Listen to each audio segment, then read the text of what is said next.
तो दोस्तों, मैं हूं आप सबका मित्र नवीन जाटव। तो दोस्तों, आज मैं आपके लिए आने वाले चुनाव की घोषणा हो चुकी है।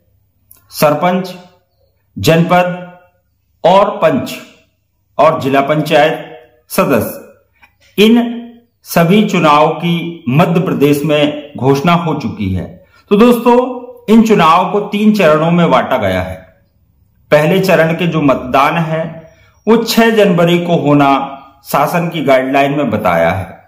तो दोस्तों, कई मेरे भाई पुराने भी होंगे जिन्हें बहुत अच्छा सरपंची कार्यकाल का अनुभव रहा होगा, और कई मित्र हमारे ऐसे हैं जो यहां पर उम्मीदवार की दोस्तों आपने देखा होगा, सुना होगा, कई फॉर्म रिजेक्ट हो जाते हैं। और दोस्तों, क्यों होते हैं वो फॉर्म रिजेक्ट, आज हम इस विषय पर चर्चा करने वाले हैं। तो दोस्तों, बने रहिए वीडियो पर, बिना स्क्रैप करे वीडियो को लाइक कीजिएगा, कमेंट कीजिएगा, शेयर कीजिएगा। बहुत महत्वपूर्ण जानकारी में आज आपको सामने लेकर आए। एक एक कॉलम में क्या क्या शब्द और किस प्रकार का आपको फॉर्म का शपथ पत्र भरना है या भरवाना है, इसके बाद उसकी नोटरी करवा के आपके आवेदन फॉर्म के साथ वो फिलअप किया जाएगा।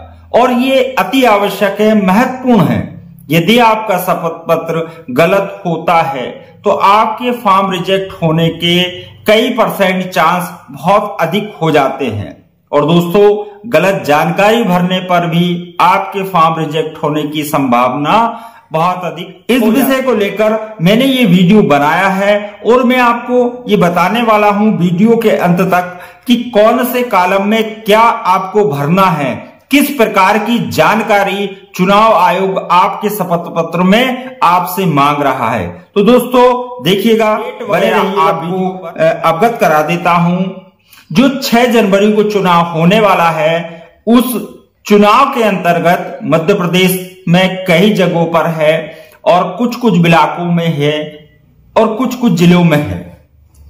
तो दोस्तों, सबसे पहले मैं आपको बताना चाहूंगा कि प्रथम चरण का जो चुनाव है, सरपंच का, पंच का, जिला पंचायत का और जनपद का शपथ पत्र सभी का लगभग सेम है। अपने अपने दायित्व बदल जाते हैं, बाकी जानकारी सभी में ये होगा। तो दोस्तों, ये 13 दिसंबर 2021 में सर्वप्रथम दिन होगा सोमवार, और उस सोमवार से आपको स्थानीय सीटों के आरक्षण के संबंध में सूचना प्रकाशन होगी। आगे चलेंगे तो दोस्तों, प्रकाशन होगी मतलब सूचना प्रकाशन होगी, मतलब उस डेट से आपको फॉर्म उपलब्ध हो जाएगा। दूसरा, ये फॉर्म आपका अंतिम तारीख जो होगी वो 20 दिसंबर 2021 शाम 5 बजे से पहले पहले जमा करना। समीक्षा की जांच, तो दोस्तों हमारे 21/12/2021 को समीक्षा जांच 23 तारीख 12वां महीना और 2021 दिन गुरुवार को आपको यहां पर चिन्ह मिल जाएगा। इस चिन्ह मिलने के बाद आप अपना चुनाव प्रचार कर सकेंगे। तो दोस्तों, आपको 13 तारीख के बाद 14, 15, 16, 17, 18 और 19, 20 ये डेट मिलेंगी फॉर्म जमा करने की।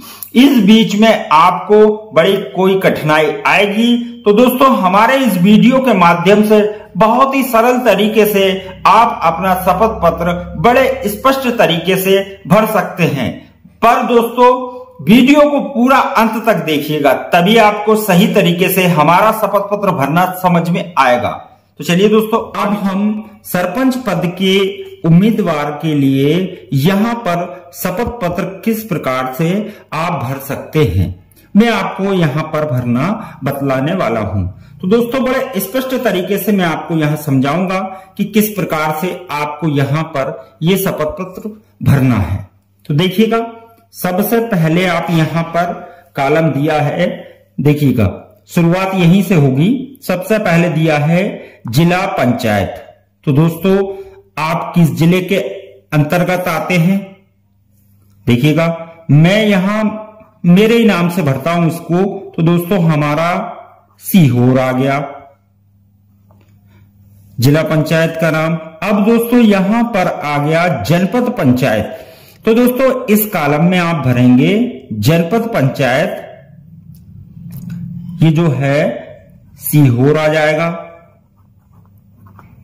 ये जनपद पंचायत भी हमारी जो है सीहोर है, तो यहां दोस्तों आप सीहोर ही लिख देंगे। अब यहां पर दिया है ग्राम पंचायत, तो दोस्तों ग्राम पंचायत में मैं यहां पर डाल देता हूं बिजलौन। ये दोस्तों मैंने यहां बिजलौन लिख दिया है और आप अपनी पंचायत का यहां नाम लिख लेंगे। अब हम देखिएगा यहां पर दिया है निर्देश, पद के निर्वाचन के लिए जो लागू ना हो उसे विलोपित कर दे। विलोपित का मतलब है काटना नहीं है। आपको वहां क्या लिखना है मैं आगे बताता हूं। अब दोस्तों यहां पर देखिएगा मैं नाम, मतलब जो कैंडिडेट है, उम्मीदवार है, उसका नाम आ जाएगा। तो यहां मैंने अपना नाम लिख दिया है नवीन जाटव। आगे चलेंगे पिता का नाम, तो दोस्तों मैंने यहां लिख दिया है श्री रामचरण जाटव। और आगे चलेंगे तो यहां पर दोस्तों मेरी आयु पूछी है, मैंने अपनी आयु यहां पर 35 वर्ष लिख दी है। यहां पर देखिएगा एक कॉलम है अनुसूचित जाति, अनुसूचित जनजाति, अन्य पिछड़ा वर्ग। तो दोस्तों आप किस वर्ग से आते हैं? मैं एससी से आता हूं, तो मैंने यहां एससी लिख दिया, यानी अनुसूचित। ये दोस्तों इस प्रकार से भर दिया है। अब आप जिस वर्ग में आते हैं, जिस वर्ग के आरक्षण वाली सीट पर फॉर्म भर रहे हैं, वैसा आपको यहां पर लिख देना है। अब दोस्तों मेरा व्यवसाय क्या है? यहां पर व्यवसाय पूछा है, यदि मैं कृषि करता हूं तो आप कृषि भर दीजिएगा, मैंने यहां कृषि भर दिया। मेरा पूरा पता पूछा, तो दोस्तों मेरा पता है बिजलौन, ग्राम लिख दिया है, ग्राम बिजलौन, जिला सीहोर। दोस्तों मेरा पूरा पता इसी प्रकार है, तो मैंने ये इस प्रकार से लिख दिया। आप अपना पता लिख दीजिएगा। वार्ड, तो दोस्तों मैं 16 नंबर के वार्ड में मेरा पहचान पत्र अंकित है। मैंने उस वार्ड का क्रमांक लिखा है कि वोटर लिस्ट में मेरा कहां पर नाम आता है, किस पंचायत में आता है। तो दोस्तों मैंने यहां पर लिख दिया है बिजलौन। एक पंचायत में 6-6, 5-5 गांव भी होते हैं, तो आपका जो भी पंचायत हो आप वही यहां पर लिखिए। विकास खंड की बात आती है तो यहां आप लिखेंगे सीहोर। आपका विकास खंड कुछ अलग है, तो दोस्तों आप उस प्रकार से यहां लिख दीजिएगा। जिला सीहोर, मैं सीहोर के लिए भर रहा हूं, तो मैंने सीहोर लिखा है। मतदाता सूची के अनुक्रमांक, तो दोस्तों मतदाता सूची में आपके पहचान पत्र का एक नंबर होता है। मेरा नंबर है 550। मेरा पहचान पत्र 550 नंबर पर बना हुआ है, मैंने यहां पर लिख दिया है। मेरा संपर्क विवरण, ये देखिएगा इसके आधार पर नीचे भरना है आपको। कॉलम नंबर है 2.1 में, तो यहां क्या पूछ रहा है? दूरभाष क्रमांक एसटीडी कोड सहित। तो दोस्तों एसटीडी कोड सहित दूरभाष, तो आजकल आपके पास शायद टेलीफोन ना हो, यहां आप सीधे दूरभाष में आपका मोबाइल नंबर लिख देंगे। मैंने लिख दिया है 9425375526। ये मैंने लिख दिया है। कार्यस्थल सभी जानते हैं आप अपना, ठीक है दोस्तों। और यहां कार्यस्थल में कुछ ना भरें तो आप यहां निरंक लिख सकते हैं। फिर मोबाइल नंबर, तो रिपीट वही 9425377526। ठीक है दोस्तों, हो गया। ईमेल आईडी पूछी उन्होंने, तो NAVENJATAV। मेरे ईमेल आईडी में इस प्रकार मैंने लिखा है, आपकी आईडी में कुछ भी लिखा हो दोस्तों, @ और यहां पर gmail.com। इस प्रकार ये आईडी होगी, आपको पता होगा आपकी क्या आईडी है, इस प्रकार आप आईडी डाल सकते हैं। और उम्मीदवार की आईडी नहीं भी है तो वह सहयोगी की आईडी डाल सकता है, फैमिली के किसी भी महत्वपूर्ण व्यक्ति की आईडी डाल सकता है। सोशल मीडिया अकाउंट, तो दोस्तों मैं समझता हूं 90% यहां पर आप निरंक लिखिएगा और ये अकाउंट बहुत कम लोगों के पास होगा, यहां निरंक आ जाएगा।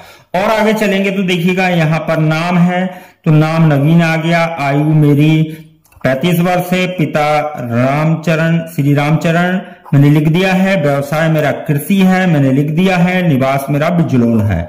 तो दोस्तों मैंने यहां लिख दिया है। इस प्रकार ये पूरा कॉलम हो गया। अब यहां जो जगह छूटती है तो दोस्तों यहां आप सीधे निरंक लिखते हैं। इस प्रकार ये निरंक सारा निरंक हो जाएगा और यहां लाइन ऐसी नहीं खींचना है, यही सावधानी रखना है। ये निरंक चाहे आप कैसे भी ये यहां से यहां तक पूरा आप निरंक इसमें लिखते जाए। और दोस्तों आगे चलते हैं, देखिएगा अब हमसे चुनाव आयोग के शपथ पत्र में क्या महत्वपूर्ण जानकारी मांगी है। आयकर, स्थायी लेख संख्या, पैन कार्ड के ब्यौरे और आयकर विवरण या फाइल। दोस्तों आपको आयकर की जानकारी करना है।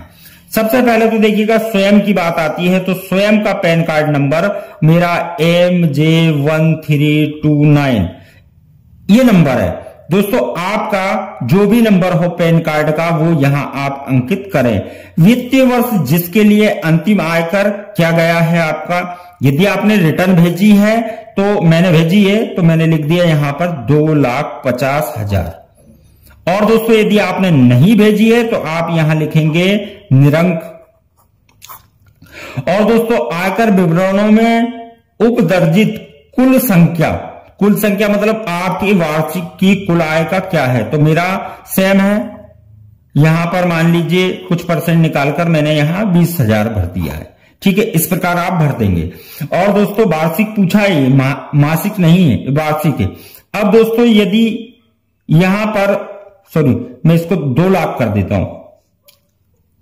ठीक है दोस्तों, अब मेरी पत्नी की इनकम, तो मेरे पत्नी का यहां पैन कार्ड नंबर आ जाएगा, तो ये MJ123 इस प्रकार ये पत्नी का आयकर हो गया। और उनकी इनकम वार्षिक होती है 3 लाख रुपए, मैंने यहां 3 लाख रुपए भर दिया है। और वार्षिक इनकम किस जरिए से आ रही है, तो वैसे करा तो दोस्तों यहां पर सीधे सीधे हो जाता है 3 लाख, ये 3 लाख हो गया। अब यदि और कोई बेटा बड़ा है जो सर्विस में है, कृषि कर रहा है, यदि वो कमाता है तो उसकी भी इनकम आपको यहां दर्शाना है। और यदि कोई आश्रित है आप पर तो दोस्तों उसके पास भी इनकम का स्रोत है तो वह दर्शाएं, अन्यथा आप यहां सीधे इसके बाद निरंक करें। दोस्तों यहां निरंक करें, ये सभी कॉलमों में आप निरंक करके भर दीजिएगा। इसमें भी निरंक आएगा, इसमें भी, ये सेम निरंक हो जाएगा। तो दोस्तों आपके 5वें नंबर की जानकारी या 4 नंबर की जानकारी यहां पूर्ण रेडी हो गई। अब हम 5वें नंबर की जानकारी में हैं। तो दोस्तों 5वें नंबर पे है, मुझे किसी आपराधिक मामले में ना तो सिद्ध दोष ठहराया गया है, सिद्ध दोष दोस्तों जो मुकदमा आप पर फाइनल हो गया, जिसमें सजा सुना दी गई है, ऐसा कोई मुकदमा है तो आप यहां पर स्पष्ट करें। मेरे नाम पर कुछ नहीं है तो दोस्तों मैंने यहां पर निरंक कर दिया, यहां भी निरंक कर दिया, यहां भी निरंक कर दिया और यहां भी निरंक कर दिया। 99% उम्मीदवारों के ऊपर कोई भी केस इस प्रकार का नहीं होता है और वो सीधे निरंक भरें। दोस्तों कॉलम नंबर 6 में देखेंगे, मेरे विरुद्ध कोई भी आपराधिक मामला लंबित नहीं है। यदि आप पे लड़ाई भिड़ाई किसी प्रकार का कोई मुकदमा चल रहा है तो उसकी यहां आप कोई जानकारी स्पष्ट करना है। तो दोस्तों मैंने यहां सीधे कर दिया निरंक, ऐसा कोई भी मामला मेरे ऊपर नहीं है। तो दोस्तों ये कॉलम नंबर 6 आपका पूर्ण हो गया है। अब हम और आगे चलते हैं। तो दोस्तों यहां पर कॉलम नंबर 7 में पूछ रहे हैं, मेरी और मेरे परिवार सदस्यों की चल संपत्ति का विवरण। तो दोस्तों चल संपत्ति आप समझ सकते हैं सबके पास होती है, आप यहां पर लिख देंगे। बाकी जिनके पास नहीं है, ये कॉलम खाली है तो इसमें निरंक किया जाएगा। आश्रित लोगों के पास यदि नहीं है तो निरंक आ जाएगा। दोस्तों और आगे चलेंगे। बैंक वित्तीय स्थानों, गैर बैंकिंग संस्थानों और सहकारी सोसाइटियों के खातों में जमा धनराशि, मतलब आपका स्वयं का मेरे खाते में 10,000 रुपया उस दिन जमा है जिस दिन मैं फॉर्म जमा करने जा रहा हूं। ठीक है। और दोस्तों तो मेरी पत्नी के खाते में 5,000 रुपया जमा है जिस दिन मैं जा रहा हूं फॉर्म जमा करने। तो यहां उस ब्यौरे का आपको देना है। बाकी आश्रित लोगों में मेरे किसी के पास कोई भी पैसा जमा नहीं है। तो दोस्तों मैंने निरंक कर दिया। कंपनियों, पारस्परिक निधियों और अन्य करों को डिमांडेशन शेयरों की, तो दोस्तों किसी कंपनी में यदि आपका शेयर रकम कुछ जमा है तो उसका भी मेरे पास कुछ नहीं है। तो दोस्तों मैंने यहां निरंक कर दिया है। देखिएगा आपको लाइन नहीं खींचना है, सब में निरंक निरंक लिखना है। दोस्तों राष्ट्रीय बचत योजना, डाक पत्र में बीमा पॉलिसी कुछ है, मेरे पास कुछ नहीं है, मैंने निरंक कर दिया। यदि आपके पास है तो बीमा पॉलिसी का नंबर किसके नाम है, पति के नाम, पत्नी के नाम, बेटे के नाम, बहू के नाम, वो स्पष्ट करिएगा। किसी व्यक्ति या निकाय जिसमें फॉर्म, कंपनी, नया आदि कोई दिए गए हैं, ऋण अग्रसित और ऋणियों से प्राप्त अन्य कोई रकम, मेरे पास कुछ नहीं है। और दोस्तों मैंने यहां निरंक कर दिया है। यदि आपके पास है तो स्पष्ट करिएगा। वाहन 2 पहिया, तो दोस्तों मैं लिख देता हूं यहां MP04 और 3393, मेरे पास CH, इस प्रकार की गाड़ी है। अब दोस्तों मॉडल पूछा है उन्होंने, मूल्य पूछा है आज का। तो दोस्तों सबसे पहले मैंने यहां गाड़ी लिखी है, मेरे ही पास है, स्वयं के देखिए कलम में मेरे पास है, मैंने गाड़ी लिखी है, ये है गाड़ी का शिफ्ट। तो दोस्तों मैं यहां पर लिख देता हूं शिफ्ट। ठीक है। मॉडल क्या है, 2015, आपका जो भी हो। तो दोस्तों इस प्रकार की ये जानकारी आ जाएगी। अंतिम में मूल आ जाएगा, क्या मूल है। तो दोस्तों मेरी गाड़ी का थोड़ी देर के लिए आप मान लीजिए ये 2.5 लाख रुपए कीमत मान लेते हैं। तो दोस्तों आज की जो वर्तमान सेकंड कीमत आती है वही आपको अंकित करना है। 2010 में यदि वाहन खरीदा है तो उसकी नई कीमत आपको बिल्कुल भी ना दर्शाना। जेवरात में तो दोस्तों मंगलसूत्र वगैरह वगैरह जो भी होता है आपके जेवर में, उसका टोटल मूल्य यहां आ जाएगा। मेरे पास 2 लाख रुपए की सोने चांदी के जेवर हैं, मैंने यहां पर 2 लाख की राशि लिख दी है। इसमें जो हो डिटेल पूरी आपकी आ जाएगी। जो भी हो आपके पास, जो आप दर्शाना चाहते हैं और वास्तविक जो हो वो दर्शाना चाहिए। चलिए दोस्तों आगे चलते हैं। अन्य कोई आकस्मिक जैसे दावों हित का मूल्य, तो दोस्तों निरंक है, किसी प्रकार का कुछ नहीं है। इसमें समग्र कुल मूल्य, तो दोस्तों यहां से जो भी कुल मूल्य आएगा वो यहां और यहां आ जाएगा। जैसे यहां हो गया 2, यहां हो गया 2.5, और दोस्तों यहां पर हो गया आपका 10 और यहां हो गया 5, 15। तो दोस्तों इसका टोटल यहां टोटल आ जाएगा। ये टोटल कुल कितना टोटल है, ये इस पन्ने का टोटल, इस पन्ने का। ठीक है। इसमें जो जो राशि और जो जो आपके पास है वो इस प्रकार से ये आ जाएगी। तो दोस्तों वीडियो थोड़ा लंबा है लेकिन बहुत ही महत्वपूर्ण है, इसलिए दोस्तों वीडियो पर बने रहिएगा। अब हमारे पास क्या कृषि में क्या है देखिएगा। परिवार की मेरी और मेरे पारिवारिक सदस्यों द्वारा धारित अचल संपत्ति का विवरण निम्न अनुसार। अचल संपत्ति वो है दोस्तों जो चल नहीं सकती, जिसमें घर, जमीन, जायदाद वगैरह होती है। तो सबसे पहले हम कृषि की बात करते हैं कि कृषि स्वयं के पास क्या है, कितनी भूमि है, मेरे पास कुछ नहीं है, तो मैंने निरंक कर दिया। ठीक है दोस्तों, यदि आपके पास है तो स्पष्ट करिएगा, कितने एकड़, कितने दशमलव, कितने हेक्टेयर, जैसी भी हो वो स्पष्ट करिएगा। स्थितियां कुछ नहीं है, तो दोस्तों मैंने यहां स्थिति में इसको खाली छोड़ा, पर देखिएगा आपके पास जो हो, जिस स्थिति की हो, तो फिर भी मैं यहां 1 एकड़, ये आपके नमूने के तौर पर बता रहा हूं, 1 एकड़, यहां आप ऐसे राउंड मत कीजिएगा, 1 एकड़ लिखिएगा, ऐसे 1 एकड़। दोस्तों हो गया। अब खसरा क्रमांक क्या है, तो मैं यहां थोड़ी देर के लिख देता हूं 22/3। ठीक है दोस्तों। रकबा कितना है, रकबा कितना है, तो रकबे में आ गया 1 हेक्टर, मान लो थोड़ी देर के लिए 1 हेक्टर है। मेरे पास, तो मैंने 1 हेक्टेयर लिख दिया। अब विकास निर्माण पर व्यय, इस निर्माण पर व्यय, तो दोस्तों आपके पास जो इनकम होती है उसका देखिएगा बाजार का मूल्य है विकास निर्माण पर व्यय, इसमें और कुछ समझ में ना आए तो आप इसमें सीधे निरंक करिएगा। बाजार मूल्य, आपकी जो जमीन है उस जमीन का 1 हेक्टेयर है तो 1 हेक्टेयर का आपकी बाजार मूल्य यदि 5 लाख, 10 लाख, 15,000, 20,000, 1 लाख, 25 लाख जो भी हो यहां लिख दीजिएगा। तो मैं यहां लिख देता हूं 1 लाख, ये नमूना है। इस प्रकार से आपको यहां पर भर देना है, जो कीमत हो उसकी एक्चुअल कीमत आपको भर देना है। गैर कृषि भूमि आवासीय, अब दोस्तों आपके पास क्या स्थिति का क्या क्या है। मेरे पास है प्लॉट 1000 वर्ग फीट का है, मैंने 1000 वर्ग फीट कर दिया। इस प्रकार से ये लिखा जाएगा। खसरा नंबर कितना है तो दोस्तों थोड़ी देर के लिए लिख देता हूं मैं, नमूना तौर पर 22, और रकबा कितना है 1000 आ गया, इसमें निरंक आ गया।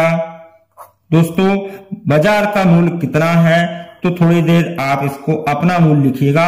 मैंने यहां पर 50,000 लिख दिया है। ठीक है दोस्तों, मेरे प्लॉट की कीमत 50,000 रुपए है। बाकी ये कॉलम जो आपके छूटते जाते हैं वह सब निरंक लिखना है।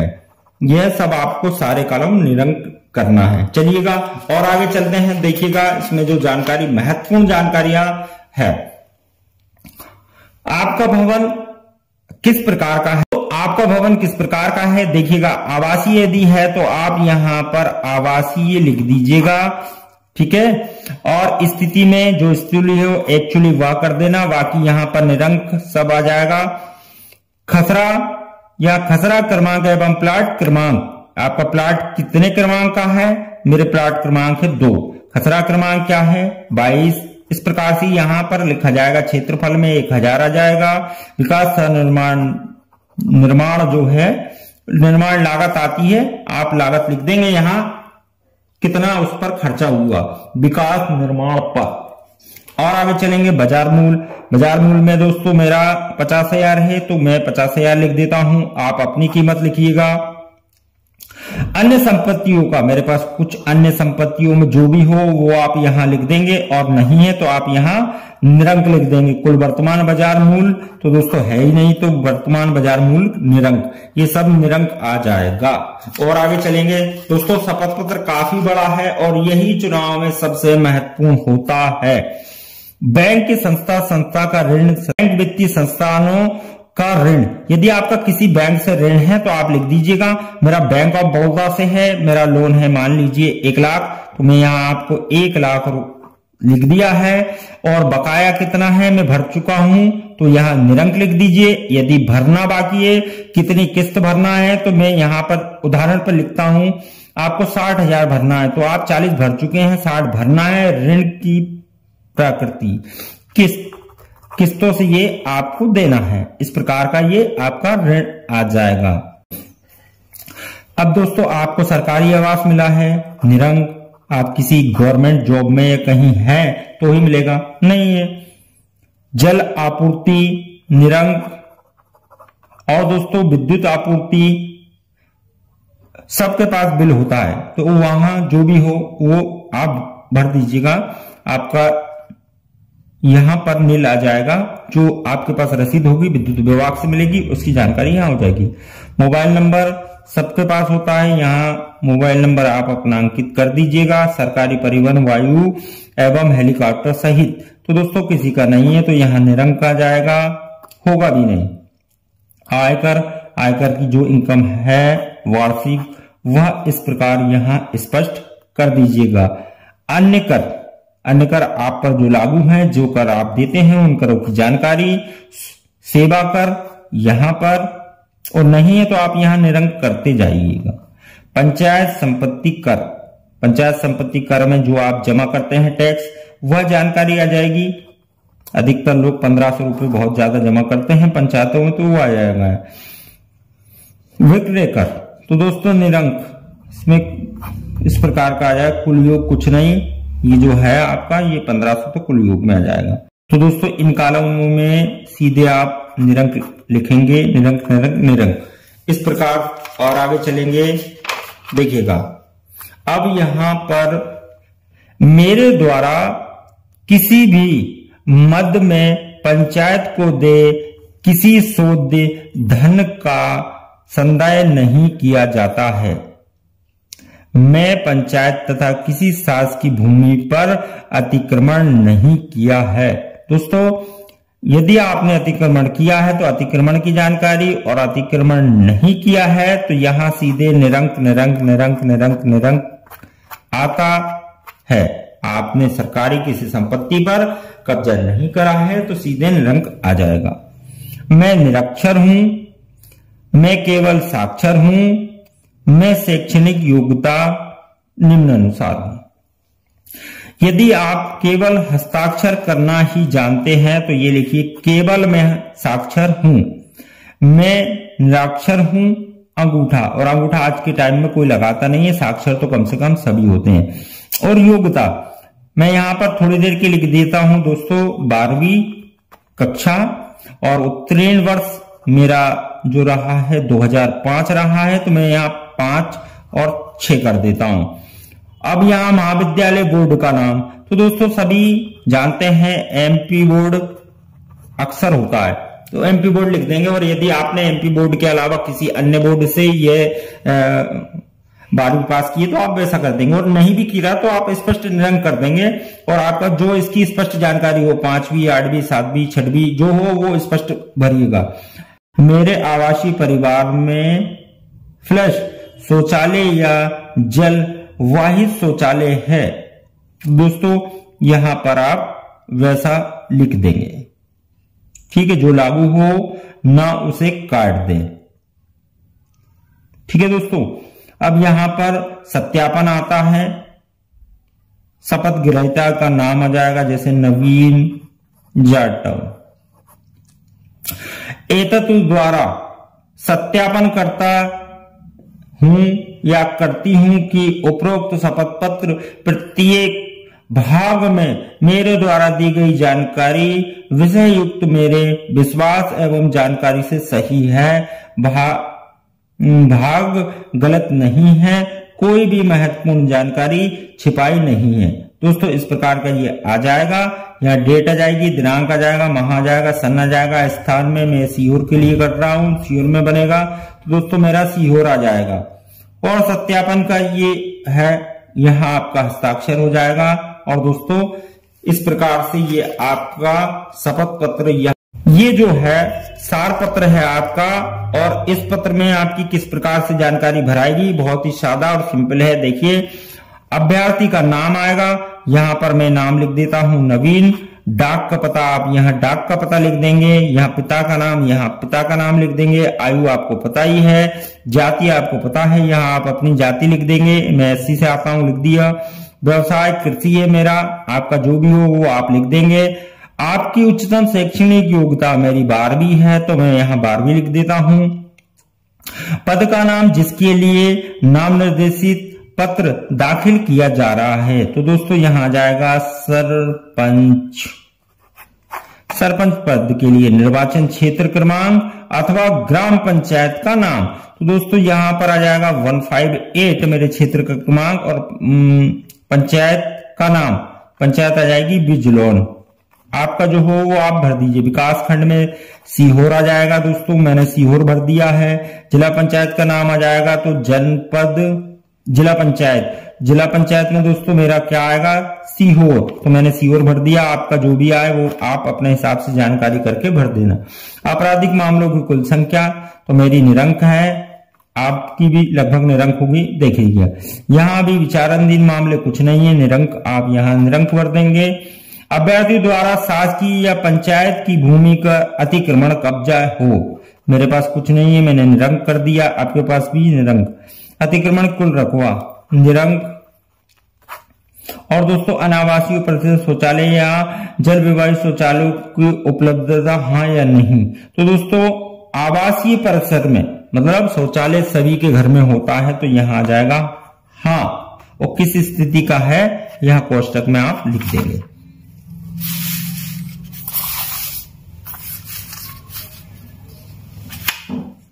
और दोस्तों यहाँ पैन कार्ड से संबंधित 17 नंबर आयकर विवरण इसमें अभ्यर्थी का नाम, पत्नी का नाम, आश्रित लोगों की संख्या, ये इस प्रकार यहाँ ये आप भर देंगे। इसको भरना जरूरी है।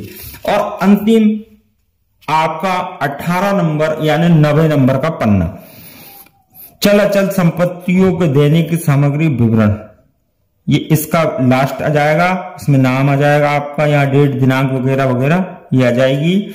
और देखिएगा पति पत्नी स्वयं का, ये इस प्रकार हो जाएगा।